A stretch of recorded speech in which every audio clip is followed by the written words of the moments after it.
فلبث 3 ليال سويا فخرج على قومه من المحراب فأوحى إليهم أن سبحوا بكرة وعشيا يا يحيى خذ الكتاب بقوة وآتيناه الحكم صبيا وحنانا من لدنا وزكاة وكان تقيا وبرا بوالديه ولم يكن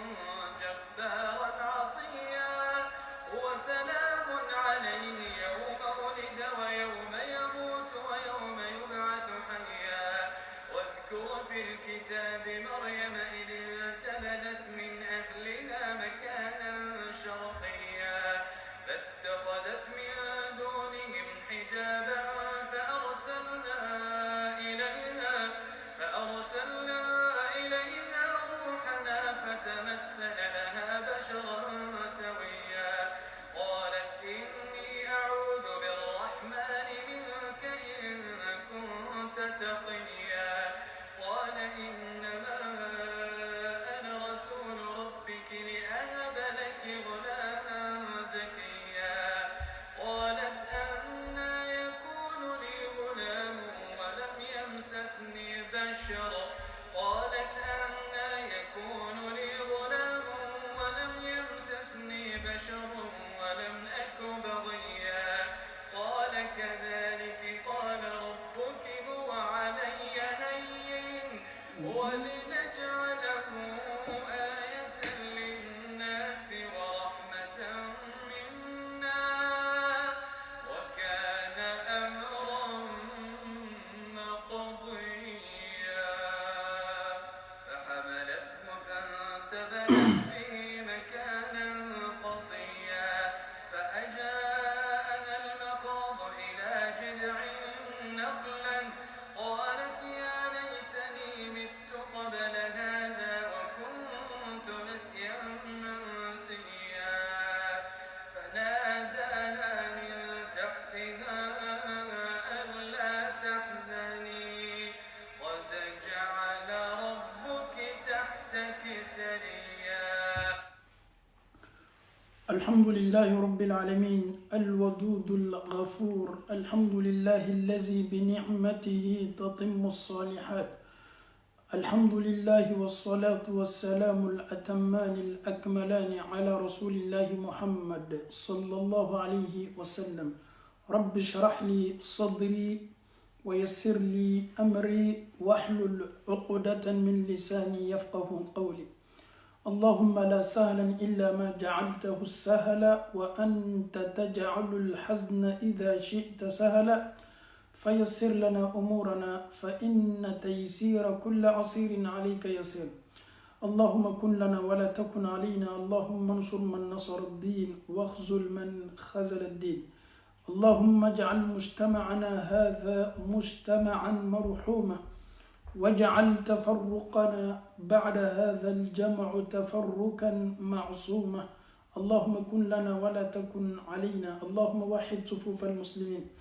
برحمتك يا أرحم الراحمين اللهم انصر من نصر الدين واخذل من خذل الدين.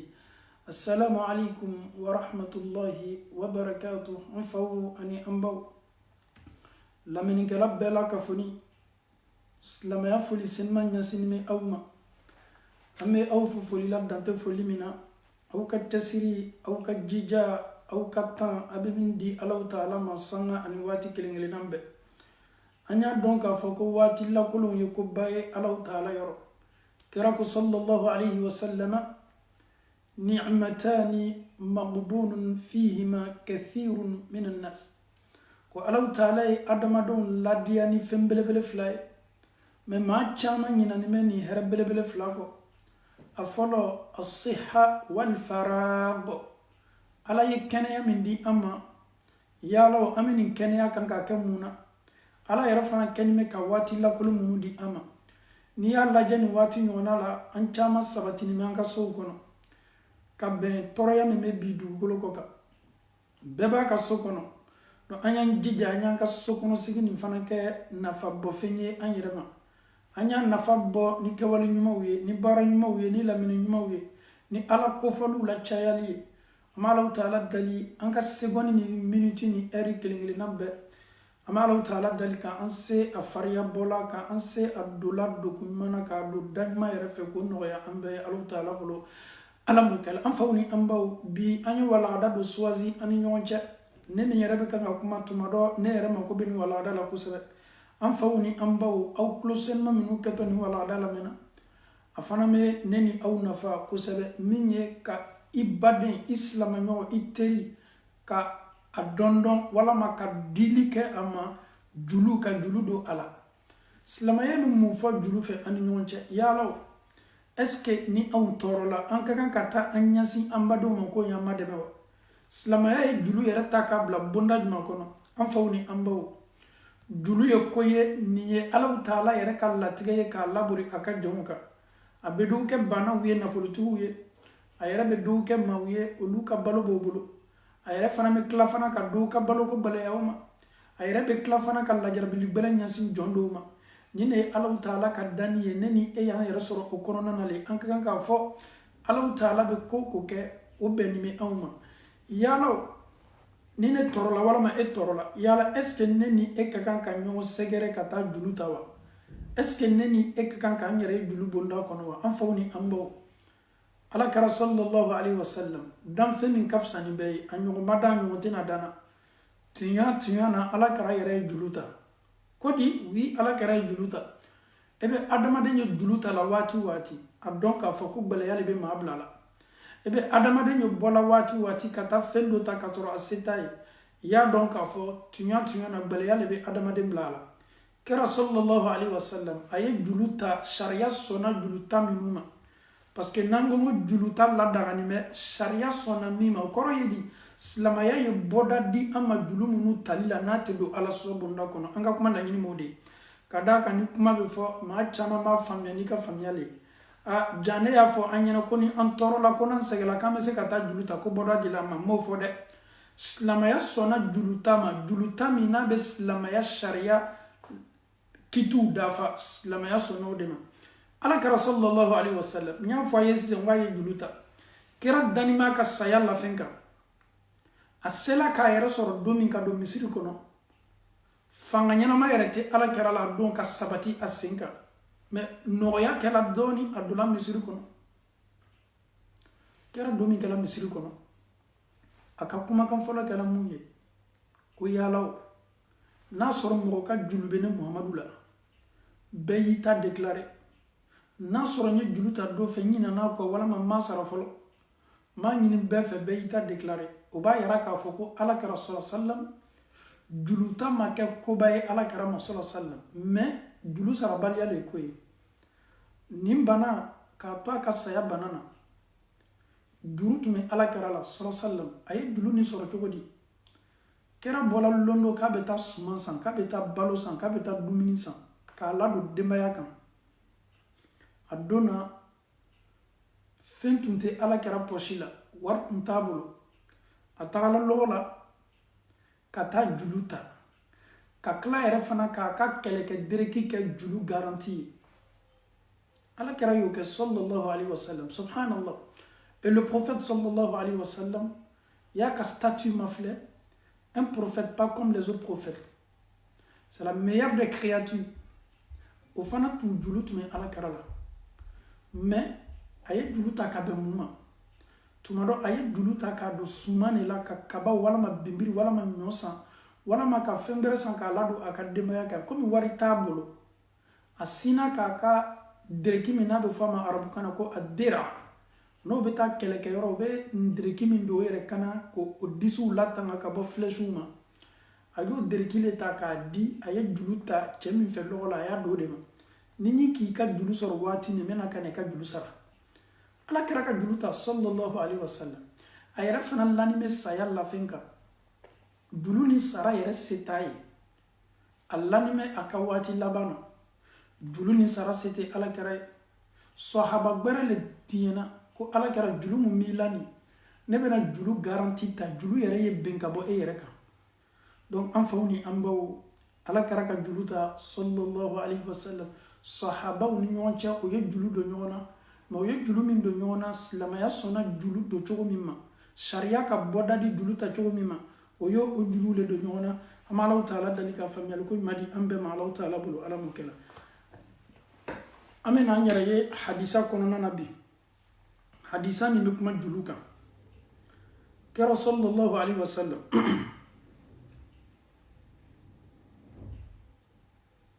ala kira ko sallallahu alaihi wasallam ahabbu an-nas ila Allah anfa'uhum lin-nas ala kira ko maa min kadi Alahu taala ye ni bɛɛ ye ala diyana mɔgɔ adamadenw cɛma o ye adamaden sugu jumɛn ye anfa'uhum lin-nas o de ye maa ye maa min nafa bɛ bɔ maa tɔw bolo ni k'i ka sigida lajɛ k'i ka gurupuw lajɛ k'aw ka badenya lajɛ k'aw ka association lajɛ k'aw ka fara ɲɔgɔn kan ko bɛɛ lajɛ maa min n'a nafa ka bon bɛɛ cɛma ni maaw tɔɔrɔla maaw bɛ ɲɛsin ale ma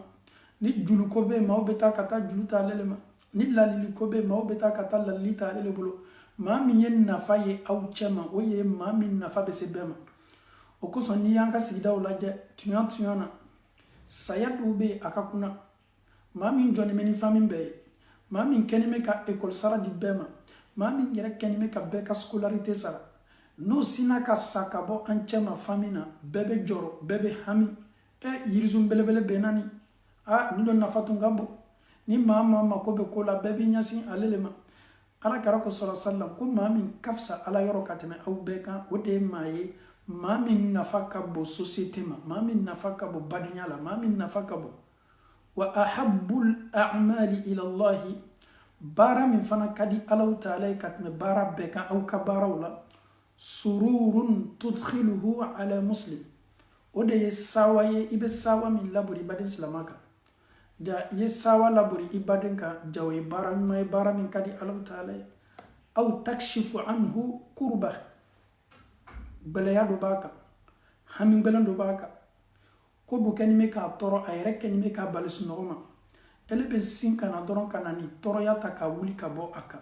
a bɛ se kɛla ni conseil ye a bɛ se kɛla ni hakilidi ye a yɛrɛ mako bɛ min na ka tɔɔrɔya wuli ka bɔ a kan e bɛ na dɔrɔn k'a ka tɔɔrɔya wuli ka bɔ a kan ni i seko damayɛrɛ ye aw tatrudu anhu ju'an walama kɔngɔ de b'a la i bɛ sin dɔrɔn ka kɔngɔ bɔ a la ka dɔ d'a ma nin ta ye suman san k'a ladon n'i ka denbaya kan aw ye dumuni kɛ walama ka kɔngɔ wuli ka bɔ maa kan aw taqdi anhu dayna walama julu b'a la julu kɛlen bɛ k'a kamana ban k'a tɔɔrɔ julu yɛrɛ caya kojugu kosɔn hali ka bɔ ka taa kɛnɛ ma o bɛɛ la ka fɔ ni ka gɛlɛn a ma ele ye sin ka na dɔrɔn ka a ye k'a fɔ julu b'a la k'a ka julu sara kira ko sallallahu alaihi wasallam ni hadisa la ko wali an amshi ma akhi li fi hajatin ahabbu ilayya min an a'takifa fi hadha almasjid ko ne muhammadu sallallahu alaihi wasallam nye jombaden dɛmɛ na nye baden dɛmɛ hamina ko dɔ la o ka fisa ni muhammadu sallallahu alaihi wasallam ko nye na misiri kɔnɔ ka na itikafu kɛ ka to misiri kɔnɔ alabato la tile 10 tile 20 tile 40 ko nye baden dɔ dɛmɛ ka hamina ko wuli ka bɔ a kan o ka di ne ye ne kelen ye na don alabato bonda kɔnɔ hali n'a sɔrɔ nana ka na don nye waati janta ka Alahu taala bato ala kɛra bɛ fɛ ka mun fɔ an ye ja an ye kɛ ɲɔgɔn jigi ye an ye ɲɔgɔn madɛmɛ an ye lɔ ɲɔgɔn jigiya kɔrɔ ni baden tɔɔrɔla ni baden sɛgɛla a hamini don ni se b'i ye ka hami wuli ka bɔ a kan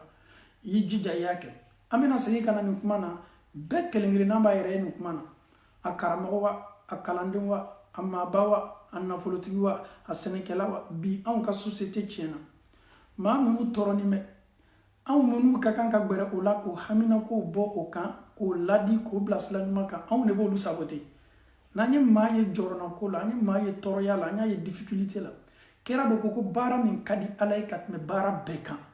n'i y'a kɛ a dɔn k'a fɔ i ye baara belebele kɛ i bɛ jate Alahu taala cɛ ma ko baara ɲuman belebele kɛ la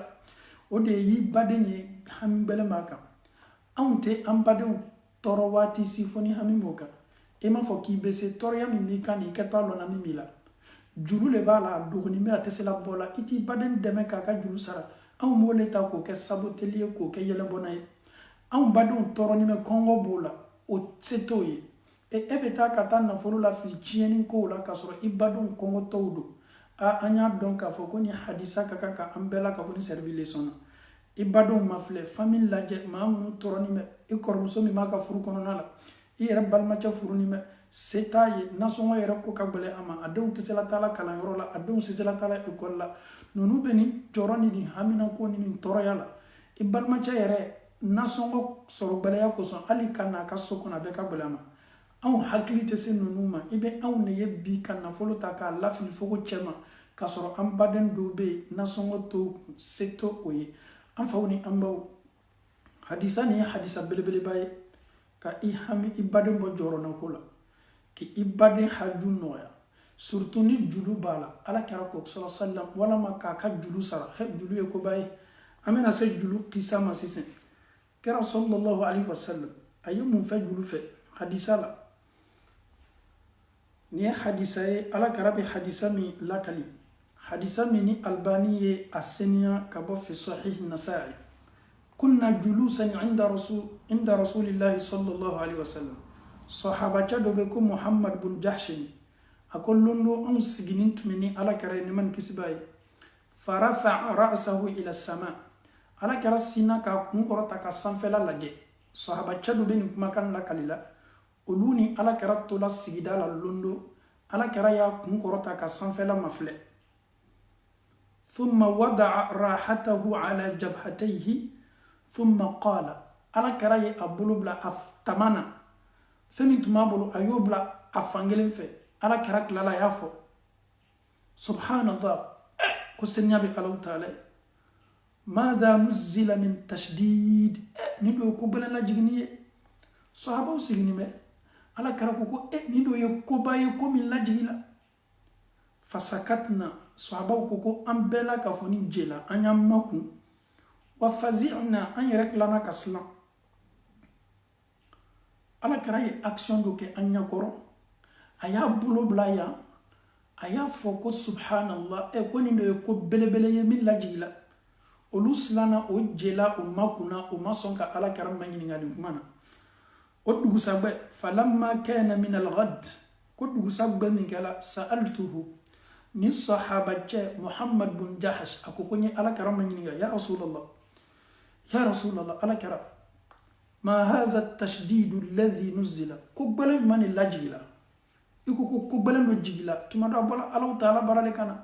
i ye ko gbɛlɛn jumɛn de ko fɔ k'a jigila n'a kɛni bɛ ka anw lasiran faqala ala kɛra ko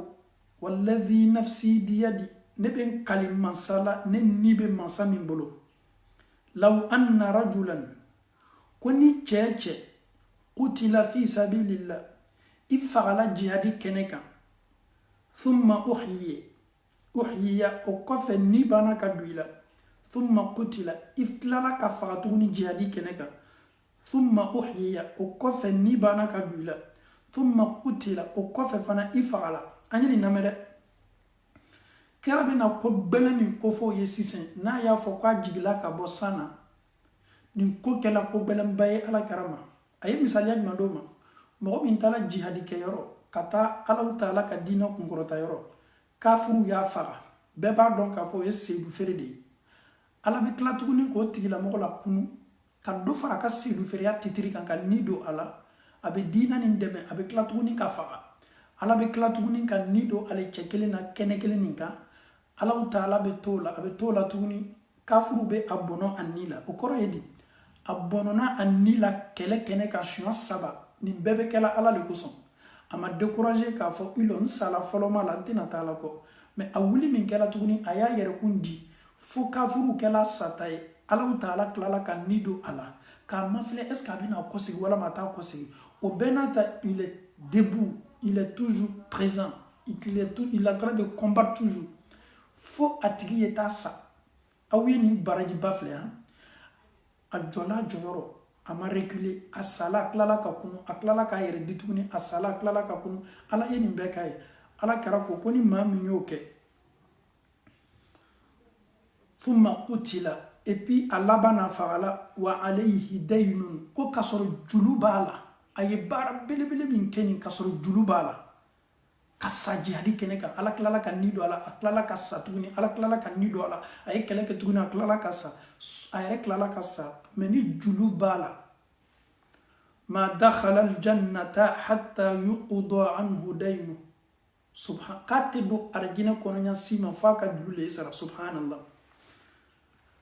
حسنه الألباني في الصحيح النسائي أن يتاني من حديثة دندوني ما منو بسجي هذه كنك أنا بفهم كل martyr un martyr qui combat sur le chemin de Dieu saya basoro silaka ala be nido ala abe klatuni ka keleke ala be aka karfa be minala ali salaka to dina ni nkorotale la mais ka tena dola arjino kono madama ni julu bala fa ka julu le sa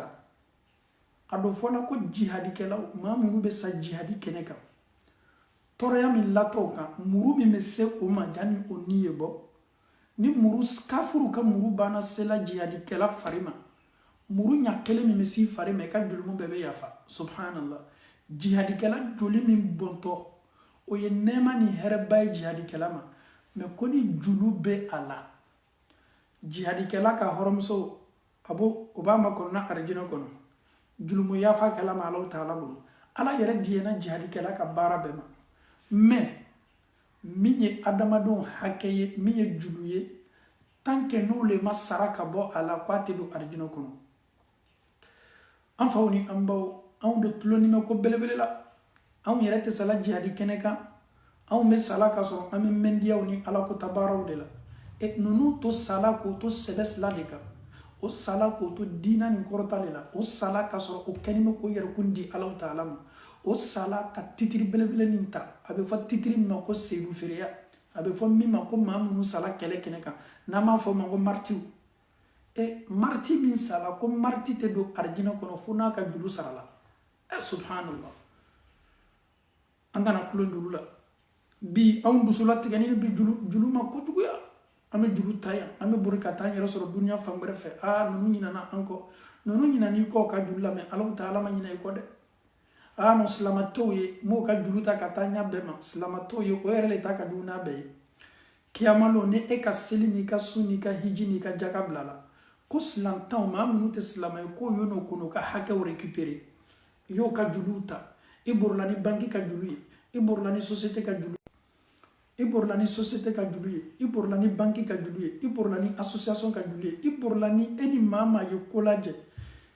nunu kilingirina beka hake to life yalaw est-ce que kiyamando ni ma yere ma fo nunu tena ya falo ka julu ko ele do inni amina sa hadisa ma ala karako sallallahu alaihi wasallam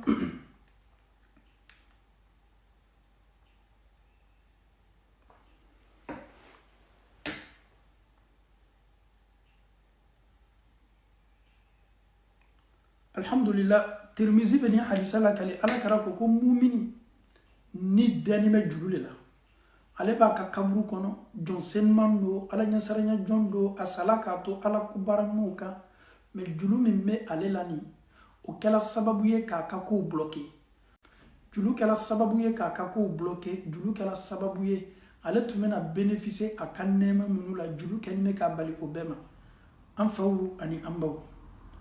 julu ye ko bay nafsul mu'min mu'allaqatun bidaynihi hatta yuqda anhu rawahu tirmidhi ko mu'mini ni danime julu le la fo julu le sara folo ka bo mu'minina ni kuma bayde o ko son ni Allah taala sona amena na ambaro tumada duwa do be ala karabe se duwa min dila amma na mese ni duwa kalana ka anyere kundeme ka bo julu la ko nyama alhamdulillah rabbil alamin afaw ani ambaw kira sallallahu alaihi wasallam abdullah londo misiri kono ni hadisa anga hadisa lonina doye ake hadisun da'if adoye a hadisa ke hadisu faible kada ka hadisan nana ka bo chamunu yoro sikayela do kala diriyala men kuma kan ka amma dem kira do londo misiri kono ka chedo sigini abe fo chamma ko abu umama a joroni tume a hamini tume julu tun y'a bali bɔli ma kɛnɛ ma ale yɛrɛ tun ma yɔrɔ si sɔrɔ ka dogo fo kana dogo misiri la julu ye ko ba ye dɛ kira nana sɔrɔ nin lihalala la a y'a lajɛ k'a mafilɛ a ko Abu Umama mun bɛ yen mun y'a to i sigilen bɛ misiri kɔnɔ nin waati ɲɔgɔn na seli waati yɛrɛ tɛ a ko Alakira ko julu le kɛnin bɛ ka fan kan julu le yɛrɛ kɛnin bɛ ka ne latunu julu le y'a to n nana ka na n yɛrɛ sɔrɔ nin na kira ko a ma sallallahu alaihi wasallam ni julu kɛra sababu ye k'i bila nin na duwawu min ka kan ka fɔ adamaden bolo ni julu b'i la Alakira y'o ko fɔ ni sahabacɛ ye ko a y'i jija ka nin duwawu fɔ kosɛbɛ kira ko a ma sallallahu alaihi wasallam Allahumma inni a'udhu bika min al-hammi wal-hazan ala mi dali yene tanga ka bɔ hami ma ani jɔrɔ wa a'udhu bika min al-ajzi wal-kasal mi dali yen tanga ka bɔ dɛsɛ ma ani salaya wa a'udhu bika min al-jubni wal-bukhl mi dali yen tanga ka bɔ silanya ma ani bakhiluya wa a'udhu bika min ghalabati ad-dayn wa qahri ar-rijal ala mi dali yene tanga ka bɔ julu bɛ sigi min ka adamaden kun kan n'i tɛ se yɛrɛ bɔla a kɔrɔ fo a bɛ taa kɛ sababu ye e tɛ se fosi kɛla fo maaw ka décision ala yen tanga ka bɔ nin ma donc an faw ni an baw nin ye kumakan ye kumakan min hali ni a hadisa sikakɛla la hadisa lɔnnaw bolo mais duwawu ɲumanw don silamɛw ka kan ka i yɛrɛ latanga duwawu ɲuman minnu la ka d'a kan julu ye fɛnba ye ka bɔ fɛn belebelew la mais Alahu Taala dali ka a bɛ maa minnu la k'a sara nɔgɔya an bɛɛ la ka fɔ ni ala m'o kɛla alhamdulillahi rabbil alamin Alakira muso Aisha bɛna hadisa dɔ ko fɔ an ye nin duwawu man jan n'i tɛ fɛ y'i yɛrɛ ye julu bonda kɔnɔna na walama julu yɛrɛ b'i la sara gwɛlɛyali ma i bɛ fɛ ka julu sara teriya bolo ma فعن عائشة رضي الله عنها أن النبي صلى الله عليه وسلم كان يدعو في الصلاة Alakira tun bɛ nin duwawu k'a la a ka seli la Allahumma inni a'udhu bika min al-ma'thami wal-maghram nin kumakan fila Allahumma inni a'udhu bika min al-ma'thami wal-maghram sahabaw y'a ma ɲininka Alakira muso y'a ma ɲininka faqala lahu qa'il ɲininkali dɔ ko a ma ya Rasulallah ma akthara ma ta'idhu min al-maghram Alakira waati bɛɛ i b'a fɔ ko maghramu maghramu yɛrɛ ye mun ye faqala inna rajula idha gharima ay istadana haddatha fakadhaba wa wa'ada fa akhlaf ko ni julu gbiliyala adamaden ka ɲado ma hali ni bɛ baro kɛ i bɛ galon tigɛ hali ni ye layiru ta i tɛ se layiru dafa la parce que julu ye koba ye Alakira tun bɛ nin ko fɔ sanga ni waati bɛɛ rawahu al-Bukhari wa Muslim wa rawahu an-Nasa'i donc ni yɛrɛ ye hadisa ye Bukhari y'a lakali Muslimu y'a lakali Alakira tun bɛ nin duwawu fɔ waati bɛɛ Allahumma inni a'udhu bika min al-ma'thami wal-maghrami ala mi dali ye ne tanga ka bɔ ala kota baaraw ni ala sɔsɔ baaraw ni julumu baaraw la yen tanga fana ka bɔ gbɛlɛya ye min ye julu ka gbɛlɛya ye min bɛna kana sigi adamaden kan c'est deux phrases seulement al-ma'thami wal-maghram Alakira tun b'a fɔli lacaya ka seli la Allahumma inni a'udhu bika min al-ma'thami wal-maghram ala mi dali ye ne cɛ janya ka bɔ ala sɔsɔ baaraw la ani fana min ye julu ye yen seniya ka bɔ julu la parce que julu ye koba ye mumini ni dani bɛ fɛn min na tant que n'a julu ma sara ka bɔ i la an bɛ Alahu Taala dali ka julu sarali nɔgɔya an bɛɛ la ka fɔ ni Alahu Taala bolo ala m'o kɛla an faw ani an baw an bɛ nana se an yɛrɛ ka vie quotidien yɛrɛ la sa nin ye Alakira kumakanw ye an bɛ hadisa ta n'an tilala an bɛ n'an ka duniyalatigɛ yɛrɛ lajɛ k'an yɛrɛ lajɛ ka julu lajɛ an bɛ julu ta cogo min an ka julu ta cogo n'a ka ɲi wa an bɛ julu minnu ta ni ɲɔgɔn ma condition t'a la sɛbɛnni tɛ yen foyi tɛ yen o ye erreur belebele de ye silamɛya la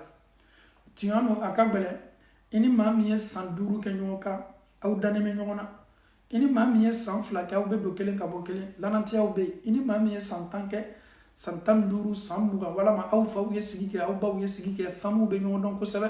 walama i yɛrɛ balima don i ka cousin don aw ka surun kosɛbɛ ko ele bɛna julu dɔw la ele ye tila tuguni k'a fɔ ye ko a y'a sɛbɛn a caman na a bɛ si kɛ hakili la a caman na a bɛ miiriya caman ta i ka ko la ko nin ya ko ka gɛlɛn n ko a ye julu don na julu min bɛ nana don na ko an y'a sɛbɛn bon sɛbɛli nin bɔla min ka sɔrɔ ala yɛrɛ kumakan nin sɛbɛli ye a kan ka dan sɛbɛli ma dɛ ko ka seereya dɔ fana na min bɛ nana ka na sɛbɛli min kɛla aw ni ɲɔgɔn cɛ min bɛ nana ka na o sɛbɛn munna saya bɛ sen na ne ye juru don e la ne ni e fila dɔrɔn de b'a kalama ne bɛ se sala e bɛ se sala ne ni e sala ka sɔrɔ ne ka juru bɛ e la e denw bɛ yen ne denw bɛ yen olu ye filɛli lajɛ o ma sɛbɛn ye min sɛbɛnla o fa bolo k'a fɔ ko juru b'a la a bɛ komi ne ni e fila dɔla kelen satɔ ka hakɛw to an na Allahu Taala bɛ kuma fɔ a ka jɔnw ye ne ni e ka hɛrɛ de b'o la ni anw fila kɛla safe an den minnu bɛ yen n'olu ye sɛbɛnni ta k'a lajɛ anw fa ka juru tun bɛ na walima nin ka juru tun bɛ anw fa la komi denw bɛ yen bisa anw bɛ taa ka taa juru di denw ma donc n'a kɛra ten min sara a ni bɛ lafiya a ni bɛ hɛrɛ sɔrɔ juru min tun b'a la a ka juru sara la an ye hadisa min kalan nin sisan ni Sheikh Al-Albani n'a y'a seniya ka bɔ Nasa'i ka hadisa la ko hali n'a sala jihadi kɛnɛ kan ka tila ka ni don a la ka tila ka sa jihadi kɛnɛ kan ka tila ka ni don a la a ye tila tuguni ka sa jihadi kɛnɛ kan n'a sala ka sɔrɔ juru dɔ b'a la k'a tɛ don arijinɛ kɔnɔɲasi ma fo juru le sara nin ye kumakanba ye bɛɛ b'a dɔn k'a fɔ ko Seyidu Fero minnu bɛ sa k'o to kɛlɛ kɛnɛ kan ala ye titiriba min d'o ma Allahu Taala ye jɔyɔrɔba min d'o ma olu ni muru ɲɛ kelen selaw ma kɛlɛ kɛnɛ kan dɔrɔn o juru min bɛɛ bɛ sin ka yafa donc malgré tout ça olu tɛ se dɔ la arijinɛ kɔnɔ tant que n'o ka juru ma sara parce que juru ye mun ye hakɛ le nin ka hakɛ to la e fɛ walima e ka hakɛ to la fɛ min ɲini Allahu Taala ta ye ala bɛ diɲɛ a bɛ yafa ta bɛɛ ma mais ne ni e de kana sɔnya si ma an ye sa ka sɔrɔ maa juru bɛ an na o kosɔn kɛra sɔrɔ sallam nin tun y'a ka laada dɔ ye n'a tun bɛ su seli kɛ a bɛ maɲiningali kɛ n'a yamaruya ko a ye su seli kɛ su min sala nin est ce que juru b'a la o pour que maa ye sɔrɔ min b'a ka juru garanti ta ni silama ɲuman don pour que a ye bénéficier a ka kaburu confort la a ka kaburu nɛɛmaw la o kosɔn ala kira bɛ maɲiningali kɛ est ce que juru b'a la o sɔlɔ sallam ni juru b'a la ni mɔgɔ min sinna k'a ka juru garanti ta juru kiti bɛɛ bɛ wuli ka bɔ o tigilamɔgɔ kan ale b'a ka ɲɛnamaya ɲuman daminɛ a ka kaburu kɔnɔ hɛrɛ bonda kɔnɔ dusuma bonda kɔnɔ kaburu ye arijinɛ so fɔlɔ ye Allahu Taala ka ala ɲɛsaranya jɔnw ma donc ale bɛ sin k'a ka ɲɛnamaya daminɛ a ka kaburu ɲɛnamaya la ni hɛrɛ belebele ye mais n'a sɔrɔ juru b'ale la mɔgɔ ma sɔrɔ k'a ka juru garanti ta nin ye ko belebele ye dɛ o kosɔn an bɛ Allahu Taala dali bɔnsɔn a kɛla den ye a kɛla lamɔden ye a kɛla maa ye i tin bɛ to min na i saya kɔfɛ ninnu ka nɛɛma n'u ka duwawu nɛɛma bɛ s'i ma subhanallah kɛra ko sallallahu alaihi wasallam ko ni adamaden banna sala i ka baara bɛɛ bɛ lalo i tɛna sun dɔ la kɔ i ye su min don janni ye sa o su ne baraji b'i ma kɔnɔna i ye seli min kɛ janni ye sa o de b'i ma kɔnɔna i ye hiji min kɛ janni ye sa o de b'i ma kɔnɔna mais baara dɔw bɛ i sanni kɔ o baara nɛɛma bɛ s'i ma a bɛ dɔ fara i ka mizani kan a bɛ dɔ fara i ka baara ɲuman bondaw kan ala kɛra ko den ɲuman ni den ɲuman t'o la maa kɔ den min bɛ duwawu kɛ a fa n'a ba ye a bɛ jɔ a fa n'a ba ka juru sara la a bɛ nɛɛma lase a fa n'a ba ma an y'a dɔn k'a fɔ ko ye kayiraba ye dɛ parce que den min nana fa ni ba protéger den min nana ka na fa ni ba dɛmɛ den min nana ka na fa ni ba dɛmɛ ko belebele don an ye nin kisa fɔ wolo na an ka kuma na nin ye cɛ ye a kisa laban an mako b'o de la n'a y'a yɛrɛ ye ala ye den d'a ma ale ka souhait tun ye min a ye furu kɛ ala ye den di ale ma mais ale ɲɔgɔn ala sɔsɔla tun tɛ a bɛ dulɔ min a b'i fa dɔlɔ la den min dila ma o ka d'a ye kosɛbɛ a denmusonin don a denmuso san 2 a denmuso nana ka na dulɔ buteli sɔrɔ a bolo a denmuso ye dɔlɔ buteli sama a la o kɛla makoba ye bi ne denmuso fitinin nana ka na n ka dulɔ buteli sama n bolo mais o bɛɛ n'a ta o ma a bali dɔlɔ min ma a ye dulɔ min ka dulɔ min den bɛ don san 3 la waati min Allahu Taala ye cɛ ni denmuso ka kalifa minɛ a la une fille de 3 ans cɛ denmuso sala don min nin tun kan ka kɛ takasi belebeleya ma ale yɛrɛ kasila ka kasi komi m'a to dimi ni mɔnɛ bɛ bɔ ale la o de ye ka dulɔ min a ye su bɛɛ kɛ dɔlɔ min na ko stress ni hami m'a kan a denmuso fitinin sala o y'a tɔɔrɔ kojuguya a ka dulɔ min ka dulɔ min ka dulɔ min fo a yɛrɛ benna ka bɔ a hakili kan ale le lani tola ka sunɔgɔ la subhanallah a sinna k'a yɛrɛ ye a bɛ kan ka suko a sukola k'a yɛrɛ ye kiyama kɛnɛ kan aya yɛrɛ kiyama kɛnɛ kan ko bɛɛ ye ko masilani kiyama kɛnɛ kan ale yɛrɛ silani bɛ mɔgɔ bɛ kan ka dogo ɲɔgɔn kɔfɛ ale sina ka cɛkɔrɔba dɔ ye ni cɛkɔrɔba fasanin bɛ a lagafonin bɛ ale yɛrɛ fana nana k'a bɛna cɛkɔrɔba maɲininka yɔrɔ ale bɛ na min kɛ la sa bɛ kan k'ale gbɛn un serpent a ye sa ye ale teriyala kana cɛkɔrɔba kɔ cɛkɔrɔba sabali n dɛmɛ n ye sa nin gbɛn ka bɔ n kɔ cɛkɔrɔba ko ne bɛ yɔrɔ min na ten fanga foyi tɛ ne yɛrɛ la ne tɛ se fosi la tan sa min b'i kɔni ne tɛ se i ma dɛmɛna ka sa bɔ i kɔ cɛkɔrɔba y'i bolo sin yɔrɔ dɔ la k'a ye taa ye ale yɛrɛ borila ka taa ye a taara sɔrɔ ye o bɛɛ ye dingaw de ye folon de tasuma b'a kɔnɔ sa bɛ kan ka n'a kɔ a ko nin ye ko ye dɛ ne bɔra cɛkɔrɔba kɔrɔ ka na n yɛrɛ sɔrɔ tasuma da de la nin fɛn min ne kɔni a bɛ n kɔ nin ye sa belebele a bɛ fɛ ka n dogo a kɔ seginna tuguni ka na se ale cɛkɔrɔba kelen ma cɛkɔrɔba a ye cɛkɔrɔba ma ɲininka ko i tɛ n dɛmɛ cɛkɔrɔba ko ko i tɛ ne yɛrɛ fari banku ye la wa fanga foyi tɛ ne la ko k'e ma dɛmɛ cɛkɔrɔba sina k'i bolo si yɔrɔ wɛrɛ la o ye kuru dɔ ye kuru sanfɛla ja denmisɛnw de ka ca ye denmisɛnninw ka ca ye ale yɛrɛ borila sa b'a kɔ k'a gbɛn sa bɛ kan k'a gbɛn a borila ka taa yɛrɛ sɔrɔ kuru sanfɛla la a ye mun ye kuru sanfɛ a ye denmisɛn caman ye mɛ min kɛra a ma ko kabakoba ye a tulo bɛ a denmuso weleli kan denmisɛn tɔw bɛ kan k'a denmuso wele denmisɛn tɔw bɛ kan k'a denmuso wele a ko ni denmuso de bɛ kan ka wele ten denmisɛn minnu bɛ kan k'a denmuso wele olu bɛ mun fɔ la ye k'i tɛ teriya ka i fa dɛmɛ i tɛ teriya ka na i fa dɛmɛ i tɛ teriya ka na i fa dɛmɛ ale yɛrɛ kabakoyara ne denmuso bɛ fa min ma a tɔɲɔgɔn kɛlen bɛ k'a wele k'a ye na ka na ne dɛmɛ k'a sɔrɔ sa bɛ a fa kɔ denmuso tora dɔ la o la facɛ ko n bɛ suko la ko n sina ka n denmuso ye a bɛ kan ka na n ma teriya bolo ma n denmuso sina ka na n minɛ ka sin ka n sumu daminɛ n denmuso ye n minɛ n'a bolo jugu ye sa min bɛ n kɔ a sina ka sa minɛ a kun ma a ye sa minɛ min kɛ a ye sa lafili sa bɔra n kɔ n kabakoyara ne cɛkɔrɔba ne lutigi cɛkɔrɔba sa de bɛ kan ka ne gbɛni ne ma se n yɛrɛ débarrassela ka bɔ sa la se tɛ n ye ka sa nin ma dɛmɛ ne denmuso fitinin min sala k'a to san 3 o de ye ne dɛmɛ nin ka bɔ sa ka tɔɔrɔya ma denmuso ko a ma ko baba mun kɛla a ye kisa bɛɛ fɔ n ye n yɛrɛ kiyama kɛnɛ kan n girinna ka na cɛkɔrɔba kɔ n k'a ye n dɛmɛ sa bɛ n kɔ ale ye yɔrɔ wɛrɛ yira n na n taala ye n tɛ se n yɛrɛ ma dɛmɛ na n seginna ka na ma ko n ta kuru kan k'ale tɛ se ma dɛmɛ na denmuso ko a ma ko baba ni ala tun ma ne bila i garijɛgɛ la ni ala tun ma ne di e ma baba fosi tun t'i balila tasuma la doli ma subhanallah fosi tun t'i bali tasuma la doli ma baba i taala cɛkɔrɔba min sɔrɔ ye k'a y'i dɛmɛ buwa i ka baara ɲuman le tun ye nin cɛkɔrɔba ye fa kabakoya la i ka baara ɲuman nin y'a tiɲɛ k'a tiɲɛ fanga foyi t'a la tuguni ka baara jugu kunbɛn o kosɔn i na min kɛla fɔ a ye k'a y'i dɛmɛ a ko fanga t'a la a ma nkalon tigɛ dɛ fanga foyi le tun t'a la a ye yɔrɔ min f'i ye k'i ye taa ye o le tun y'i ka baara jugu ye ale yɛrɛ de bɛna ka na baara jugu yira ka sa la sa de ye baara jugu ye mɛ baara jugu kan ka taa baara jugu bila yɔrɔ min o de ye tasuma ye donc i ka baara ɲuman yɛrɛ ye tasuma yɛrɛ le bonda yira ka i la i taala ye i y'a ye k'a fɔ o fana t'i to yɔrɔ ye i seginna ka na fɔ a ye tuguni a ko k'e na kuru kan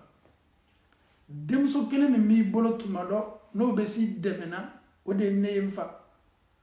fa est ce que waati ma s'i ma ten ka dulɔmin dabila ni ne tun ma k'i bolo bi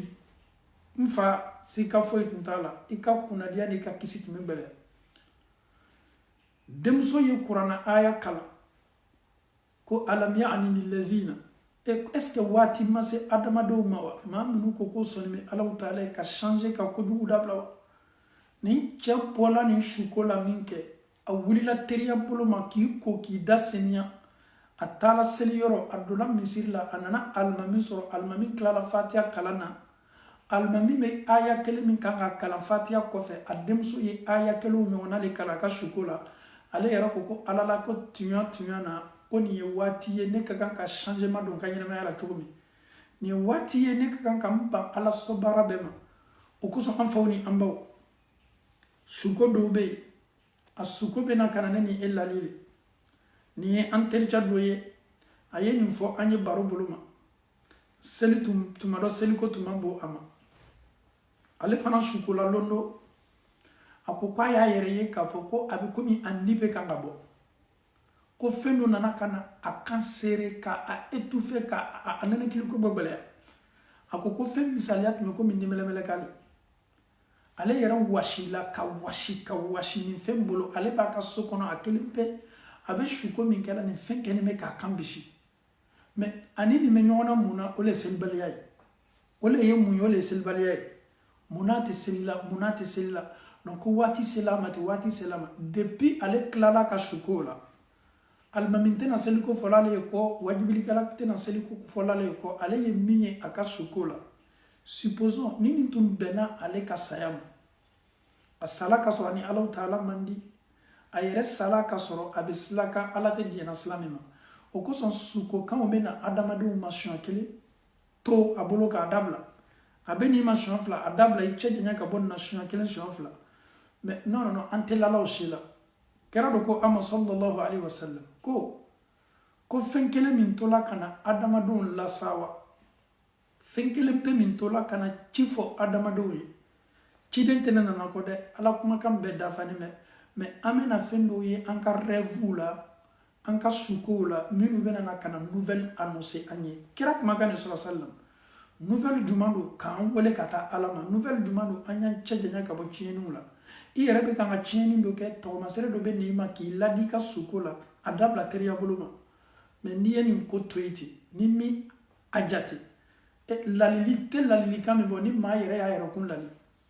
ni maa yɛrɛ y'a yɛrɛkun lali o le lalilikan ka bon ni lalilikan bɛɛ ye donc an faw ni an baw ne ni e julu bɛ an na n'an fana kɛni bɛ ka julu don maa minnu la ne ni e b'a dɔn k'a fɔ k'a sara se t'o ye julu min b'a la i b'a dɔn k'a fɔ a sara se t'a ye n'a fana se tun b'a ye a tun b'a sara a bannen tɛ k'a sara ni ne ni e sela ka yafa julu ni sarani yafa bɛ baraji min di ne ni e ma n'an ye julu to mɔgɔ la ka yafa a ma julu ni sarani i t'o baraji sɔrɔ tuma dɔ a bɛ gɛlɛya i ma kosɛbɛ walama n'i tɛna yafala bɛɛ ma i bɛ dɔ bɔ a la i yafala nin ma mɛ nin tɔnin di yan ninnu bɛɛ ye kow le ye dɔrɔn ka kow lanɔgɔya ɲɔgɔn bolo surtout an bɛ waati ninnu la bi gɛlɛyaw bɛ bonda kelen kelenna bɛɛ la tiɲɛ don gɛlɛya bɛ e yɛrɛ fana kan mais e fana ka situation ka fisa ka tɛmɛ maa kan maa min n'i ka juru b'a la a y'a sen don a y'a bolo don a saranya t'a ye a yɛrɛ n'a y'i ye tuma dɔ a bɛ gêner a bɛ maloya a bɛ surunya a bɛ janya mais n'i y'a mɛn ko silamɛya an bɛ wari bɔ waati bɛɛ ka dɛmɛ kɛ dɛmɛ yɛrɛ bonda belebele dɔ de ye ten k'a fɔ i baden silamɛ ma a tɔɔrɔnin bɛ ne ka juru min b'i la n yafala Alahu Taala kosɔn o ye tɔgɔmasɛrɛ belebele ye silamɛya yɛrɛ bonda kɔnɔ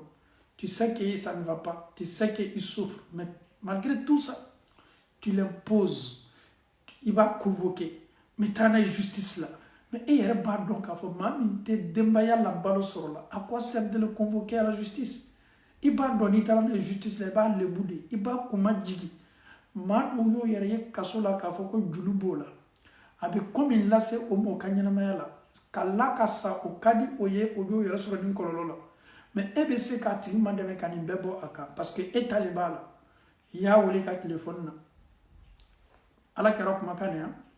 ahabbu nnasu ila allahi anfa'uhum linnas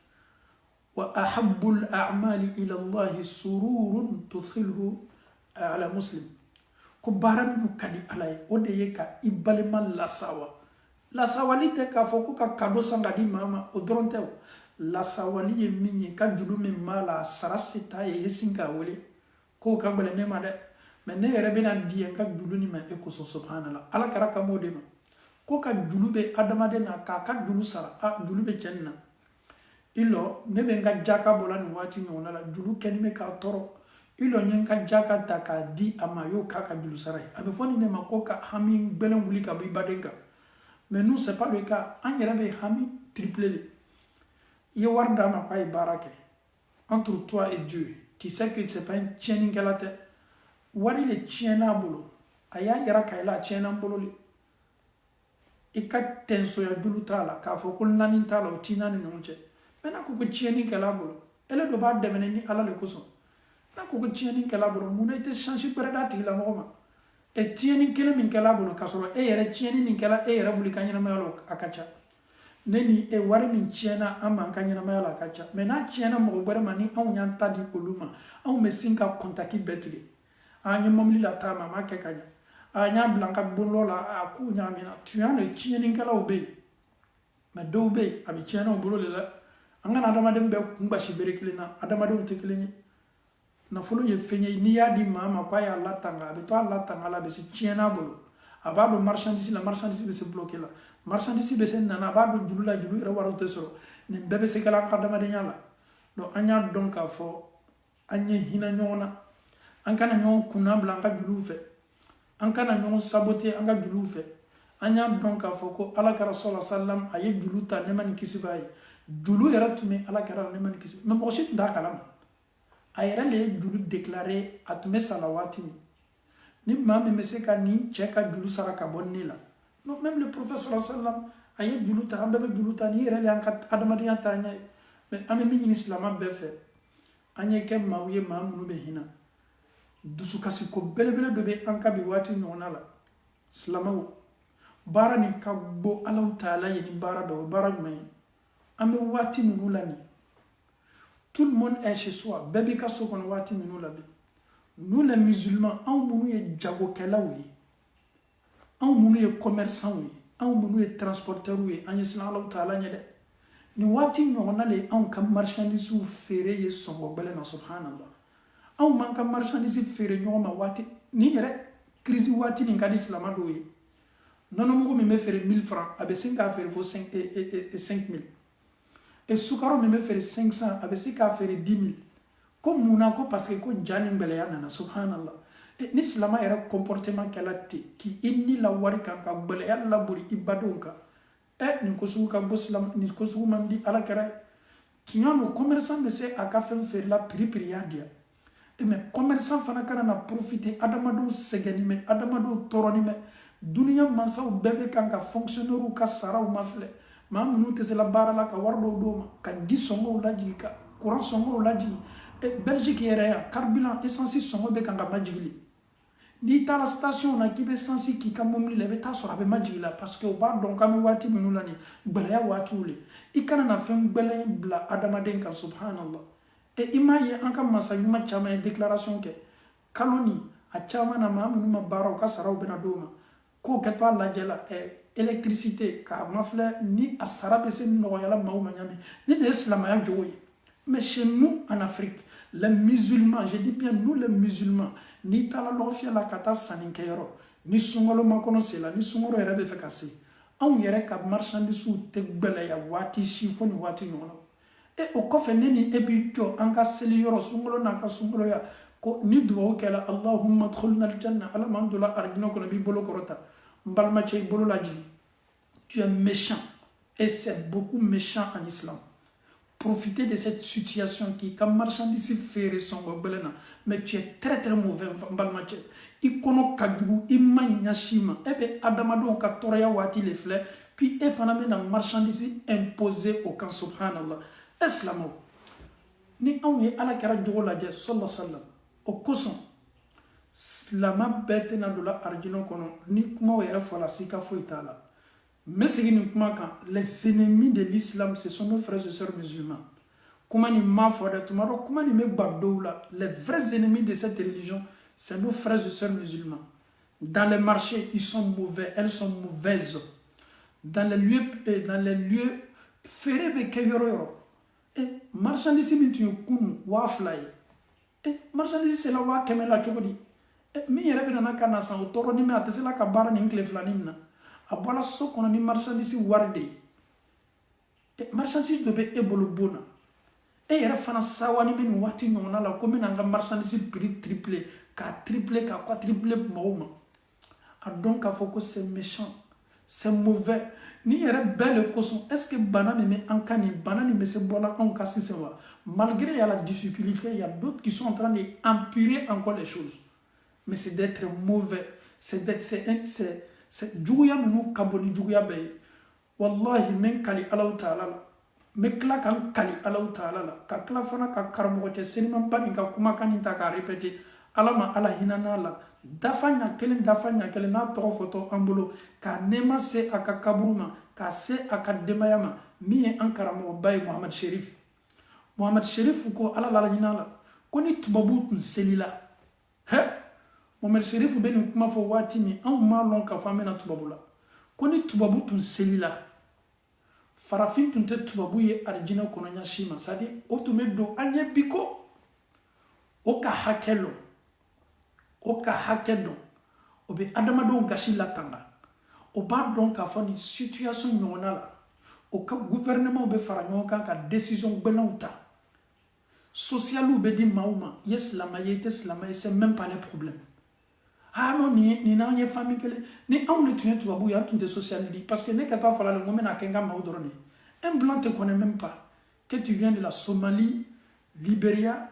Togo, Côte d'Ivoire, Guinée, Mali, Sénégal, lui c'est pas son problème. Ils sont humains, lui est adamadenw de ye.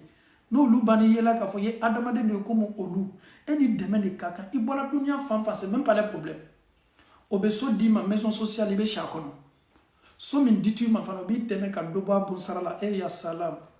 o kosɔn ni karamɔgɔ y'a fɔ wajibi la ko tubabula ye kafiri jamana ye an y'a fɔ n ko bi farafinna jamanaw kɛla kafiri jamana bi ka tɛmɛ tubabula kan parce que ala kɛra jogo bɛɛ bɛ tubabu la yan wallahi ala kɛra jogo bɛɛ b'o la sallallahu alaihi wasallam i b'a fɔ tubabu ye ɲɛ nin fɔ n ka passage la farafinna den min bɛ kɔnɔ a ma sɔrɔ fɔlɔ den ka hakɛ latangani mɛ ka sɔrɔ a ma sɔrɔ fɔlɔ den mako bɛ fɛn fɔlɔ minnu la o wari bɛɛ bɛ di den ma ka sɔrɔ den ma sɔrɔ fɔlɔ e bɛ se farafinna ni tubabu la comparé la di anw sigilen bɛ bɛsɛnkɔniya kan an sigilen bɛ hasidiya kan lu yɛrɛ kɔnɔ musow kɛlen bɛ ka ɲɔgɔn denw ta cɛ alimamuw yɛrɛ ka place dɔ bɛ ni alimami bɛrɛ dɔ la ye kɔrɔti bɛ kɛ k'o bɔ farafinna le ye kafiri jamana ye bi wa walima tubabula le ye kafiri jamana ye nin kuma ne tɛ sɔn a ma fɔlɔ tun bɛ sɔn a ma k'an to farafinna mɛ n tɛ sɔn a ma parce que n'i taamana i bɛ ko caman ye i ɲɛ bɛ ko caman la wallahi ninnu n'o y'i kunbɛn ka wari d'i ma i bɛ wari ye i ka compte la i yɛrɛ b'i yɛrɛ maɲininka qu'est-ce que j'ai fait e ko dɔw bɛ ne wele ko karamɔgɔ tubabu bɛ dɛmɛ wari min dila an ma nin est ce que halala lo wa façon wari ba yɛrɛ dili ma i yɛrɛ b'i yɛrɛ maɲininka ko halala le halala lo o y'a d'i ma le k'i y'a ta k'i yɛrɛ labɛn n'a ye o y'a d'i ma le k'i y'a ta k'i n'i ka denbaya lasigi n'a ye o y'a d'i ma le jamana dɔw yɛrɛ bɛ yan ko Mugula n'a ɲɔgɔnnaw n'olu ka sɛbɛn d'i ma o bɛ tila i bɛ bon décorer ni wari min o b'a bɛɛ le d'i ma i ka salon mako bɛ fauteuil la i ka salon mako bɛ tubabu bɛ nin bɛɛ di adamaden ma c'est à dire i hakili tɛ se sɔn a ma a dɔw 4 000 5 000 6 000 8 000 fɛn min bɛ se bɛn n'i ka dilan n'i ka salon n'i ka fɛn bɛɛ ma a bɛɛ bɛlɛ ka bon a bɛ fɔ nin de ma ko adamadenya i bɛ an ka farafinna jamana jumɛn de labɔ ko an ka gouvernement bɛ nin kɛ la ala tɛ jigin kɔnɔ tuma dɔ maa minnu ye ministres ye walama tuma dɔ a prime bɛ di députés le ma walama tuma dɔ a prime bɛ di maires le ma mais il est adamaden tɛ i tɛ fonction publique la i fa tɛ fonction publique la mais tubabu mako foyi t'o la i bɛ fonction publique la wa i tɛ fonction publique la wa wari min bɛ di e den ma o de bɛ di fanganacɛ den ma wari min bɛ di Belgique den ma o de bɛ di Malien den ma Belgique yan wari min bɛ di Belgique den ma o de bɛ di Guinéen den ma yan wari min bɛ di Belgique den ma o de bɛ di Ivoirien den ma yan ni bana sɔrɔla olu ka jamana kɔnɔna la olu denw bɛ hakɛ min ta o ɲɔgɔnna de bɛ d'i ma silamɛw ma a bɛ se a fɔla ko jamana ye kafiri jamana ye jamana minnu sɔnna ko ka misiriw jɔ yen jamana minnu Alahu Taala bɛ bato a kɔnɔna la nin kumakan an b'a lasegin karamɔgɔ ma Afiriki fɔlɔ kuma dɔw tun fɔla n'a tun bɛ fɔ ko tubabula ye kafiri jamana ye o tun ye fɔlɔw de ye bi tubabula kɛla silamɛ jamana ye ka d'a kan an bɛ silamɛya kɛ cogo min farafinna yan o fana tɛ an bali a ma selilo n'a ka selilo yan an denw bɛ to so kɔnɔ o sɔnna o bɛɛ ma bi anw bɛ mun wɛrɛ ɲini tuguni ni an banana ni an denw banana o bɛ jɔ n'an denw ye karitiw bɛ an bolo an bɛ taa dɔgɔtɔrɔso la o bɛ ko bɛɛ la nɔgɔya an ye silamɛw ala kɛra ye nin de ko fɔ ko ka hami wuli ka bɔ maa kan ka ko bɛlɛ wuli ka bɔ adamaden kan a bɛ fɔ nin de ma ko ala kɛra jogo sallallahu alaihi wasallam Muhammad Sherif ye nin de fɔ ko ni tubabu tun selila ala ma ala hinana la ni tubabu tun selila arijinɛ le direct mais i bɛ taa anw ka nɔgɔ fiyɛ la waati min ɲɔgɔnna la n tɛ fɛ ka farafinna yɔrɔ dɔw t'o tɔgɔ ma olu yɛrɛ bɛ marchandise ta k'a dogole k'a garder pour que marchandise ye tunu lɔgɔ fiyɛ la n'a tununa waati min na lɔgɔ fiyɛ la olu b'o ta labɔ waati de la sisan sa a bɛ bala waati min na a bɛ tunu waati min na mako yɛrɛ b'a la waati min ale bɛ sin k'a ta labɔ n'a ye prix f'i ɲɛna waati i yɛrɛ jigi bɛ tigɛ c'est beaucoup méchant chez nous, vraiment. Juguya yere le bana continue là. Juguya yere. Libe juguya nyini. Yeta juguya nyini dam na fe farafina shika fo itala wallahi. Ame Allah Ta'ala dali ka ala nya saranya dila dama de be hina. Ni hina te dunya fanfan. Ni hina te dunya fanfan. Juguya le be nay. Hasidiya le be nay, bezankoniya le be nay, ñon kele le be nay, ñon kon le be nay, ñon détester le be nay. An sigini to foyi la bi an ka jamanaw la, an ka continuer la doron. Ni maa min bɔra quartier la a bɛ kan ka taama an b'o kɔrɔfɔ damina, an b'o neni damina, a bɛ jalonya le la, a bɛ sungurubaya le la, a bɛ anw yɛrɛ ka ɲɛnamaya bɛɛ y'o le ye. Tubabula o tan t'i bolo, maaw bɛ taa o ka baarayɔrɔ la, maaw tan tɛ maaw bolo. Ninnu ye nin ko kuntan nin bɛɛ la ka fɔ nin kɛlɛ, anw ta de ye kumaba ye dɔrɔn. An bɛ Alahu Ta'ala dali ka ala ɲɛsiranya di an ma Alahu Ta'ala bolo ala m'o kɛla. Bi ne ni e min bɔla kalama k'a fɔ ko baara ɲuman tɛ ninnu baaraw ye, an ye diɲɛ ka se kow la nɔgɔyala ɲɔgɔn bolo. I ye silama ye, i baden nana ka na sanni k'i fɛ, sariya ye droit d'i ma, i ka marchandise feere sɔngɔ diyalen y'a feere a bɛɛ la, mais silamaya yɛrɛ kosɔn ni e yɛrɛ ɲinana ka fɛnw feere maaw ma k'i ka tɔnɔ ɲini a ka hali ni nata ma bonya kojuguya,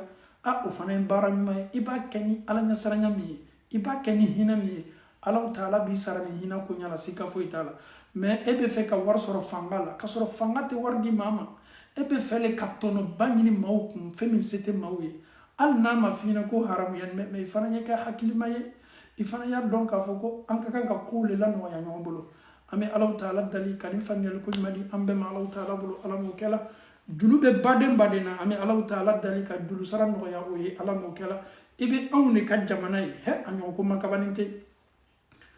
Maa ni maa bɛ sigi la, o ye sigi kɛ ɲɔgɔn fɛ. Cɛkɔrɔba fila ye sigi kɛ ɲɔgɔn fɛ, san 40 san 50 o ye sigi kɛ ɲɔgɔn fɛ. I bɛ taa sɔrɔ cɛkɔrɔba tɔ kelen ka julu bɛ cɛkɔrɔba tɔ kelen na. Cɛkɔrɔba tɛ s'a fɔ la, ne ni nin ye sigi min kɛ ɲɔgɔn fɛ, ne yɛrɛ b'a dɔn k'a ka denbaya dɔn. Nasɔngɔ yɛrɛ tɛ sɔrɔ la bolo, ne ka julu sara bɛ gɛlɛya ma. Ka yafa, hey, Allahu Akbar, ka yafa, maaw b'a kalama ka dɔgɔle. Ne ni e ka teriya, o yɛrɛ ka teriya yɛrɛ bonya kojugu kosɔn, o yɛrɛ bɛ ɲɔgɔn tɔgɔ la ka denw tɔgɔ la ɲɔgɔn na, mais k'a fɔ julu ye koba ye, n y'a don a la mais a ma sara, i lɔn ye yafa ma. Cɛkɔrɔba joli bi o sala ka julu t'o la, a ma kɛ komi julu sara se t'o ye dɛ, julu sara o banima ma dɛ, mais a se le tɛ a ye. Cɛkɔrɔba yɛrɛ ka dorokiba min b'a kan na, n'i bolo don a poche la 5 francs t'i ta bɔ a kɔnɔ, semaine ani semaine i tɛ dasi kelen bɔ a poche kɔnɔ. O bɛ se ka juru sara la cogo di? A y'a ta waati min na k'a labaara, tuma dɔ a se tun bɛ a ye o waati. Bi an ka cɛkɔrɔba ninnu bɛɛ jigiya ye o denw de ye. Tuma dɔ ni n den kɛla a ka mɔgɔ ye, ni n den ye se sɔrɔ a bɛ n'i ka juru sara, subhanallah. C'est-à-dire, ils comptent aujourd'hui sur les enfants. Sinon, eux-mêmes, ils savent que ça ne va pas. Mais le vieux qui n'arrive pas à manger, donner la nourriture à sa propre famille, o bɛ se k'e ka juru sara cogo di? Donc, le vieux maintenant, a ka espoir bɛɛ ye mun ye maintenant ses enfants. Tuma dɔ ni n denw sela ko ma, subhanallah, a yɛrɛ kini ka bɔ. Ni n denw fana kɛra mɔgɔ ye, tuma dɔ o bɛ nana kini ka juru sara. Ale bɛ to o de la dɔrɔn, ale bɛ sin ka sa. A sala ka juru to a la. Denw, est-ce que olu bɛna juru sara walima o tɛna juru sara? Ni ɲɔgɔnna le ka ca, wallahi, fo an ye hinɛ le. Fo an ye hinɛ yɛrɛ kalan de ka an yɛrɛ kɛ hinɛla ye forcé. Ka se ka nin calcul lajɛ, ka ɲɔgɔn lajɛ. E bɛ baara ɲuman minnu kɛ ka mɔgɔw dɛmɛ, ka dɛsɛbagatɔw dɛmɛ. Dɛmɛni belebele dɔ ye mun ye? N'a juru bɛ karama sara la, n ɲɛ b'a dɔn a se ta, i lɔn y'a wele wajibili nin kɔfɛ k'a fɔ ko n diɲɛna kɔ. Nin wari ni hali n'a y'a d'i ma, n'a tɛna nafa ɲɛ ma, a tɛ nafa ɲɛ ma, mais n'i yafala kɔ, i ka droit lo dɛ, n m'a fɔ k'i k'i ka droit réclamer dɛ, i ka droit lo, a kan k'i ka droit sara k'a d'i ma silamɛya la, sika yɛrɛ t'o la, mais e fana ye kɛ maa ye maa min ka hinɛ ka bon. Ne ni e y'a lajɛ, ni ala tun ma kɛ hinɛna ye anw na, ne bɛ jurumu kɛ, ele bɛ jurumu kɛ, ni ala yɛrɛ tun ma hinɛ anw na, o bɛɛ n'a ta ala ko ko m'a dɔn k'a fɔ k'aw bɛ jurumu ko kɛla su ni tile, aw ye na ni ala ma, n bɛna yafa aw ma. Ala, il est généreux, ala, il est miséricorde, ala yɛrɛ ye hinɛ mansa de ye. An n'an ka jurumu sanga ni waati bɛɛ, ala yɛrɛ bɛ ba fana k'an invité, a yɛrɛ b'a fɔ an ɲɛna k'an bɛ jurumu ko kɛ sɔgɔma, an b'a kɛ tile fɛ, ko ni su bɛ ko la k'an ye n'ale ala ma, ale Alahu Ta'ala bɛ yafa ma. An faw ni an baw, Alahu Ta'ala b'a fɔ an ye, aw ye jurumu ko kɛ su fɛ, sɔgɔma aw ye tubi ka n'ale ala ma, ala bɛ yafa ma. Donc an fana y'an jija ka yafa ɲɔgɔn ma, ni juru sara se t'i baden ye, i jija misiri ko hali ka taa misiri la julu kosɔn a tɛ se taa la misiri la i bɛ cɛkɔrɔba ye a bɛna misiri la waati bɛɛ mais n'a ye waatinin kɛ a tɛ nana misiri la s'il n'est pas malade peut-être julu kɛlen bɛ k'a bali bɔli ma parce que maa min ka julu b'a la o ɲɛ bɛ ɲɔgɔn ye la il sait pas quoi faire se t'a ye k'a sara donc fo an ye hinali an fana ye weleli kɛ k'an ka maaw wele farafinna ni min ka julu b'i la n'a sara se t'a ye ne ba yafa julu nin kɔ ni ala sɔnna ni ne ye koɲa sɔrɔ waati min na min n'i dɛmɛ il faut que an ye ɲɔgɔn ma dɛmɛ an ye yafa ɲɔgɔn ma o de ka ɲi wallahi anu minnu ni ala ye an garijɛgɛ bɛ tubabula ma anw ka kan k'a lɔn k'a fɔ ko hinɛ de ka ɲi wallahi tubabu ma anw lɔn o mako t'an ka diina la i kɛra chrétien ye wa i kɛra jobatola ye wa i kɛra silamɛ wa tubabu bɛ bɛɛ le dɛmɛ mɔgɔ minnu sera hinɛ na anw na bi k'an ka situation changer ala yɛrɛ ta la dɛmɛ kɔnɔ bi ne ni e ala ta kɔ bi ne ni e bɛ an ka balo kɛ dumuni min ka di an ye ala y'o sababu dɛmɛ maaw de la minnu tɛ silamɛ ye ils sont même pas des musulmans aujourd'hui nous alhamdulillah an t'a fɔ n ka ye nafolotigi ye sa mais an mako bɛ nécessité ninnu la k'an ka ɲɛnamaya kɛ n'a ye nɔgɔya bolo ma o y'a bɛɛ la nɔgɔya an ye o y'a bɛɛ la nɔgɔya an ye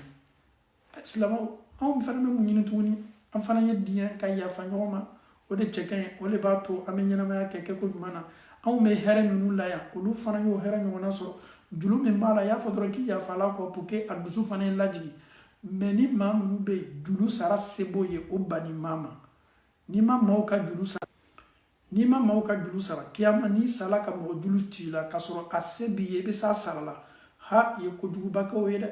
i ni bɛ dɛn tant que ni juluw ma sara an bɛ alaw taala dali ka faamuyali ko ɲuman di an bɛɛ ma ala m'o kɛ la ربنا آتنا في الدنيا حسنة وفي الآخرة حسنة وقنا عذاب النار ربنا لا تزغ قلوبنا بعد إذ هديتنا وهب لنا من لدنك رحمة إنك أنت الوهاب صل سبحان ربك رب العزة عما يصفون والصلاة والسلام على المرسلين والحمد لله رب العالمين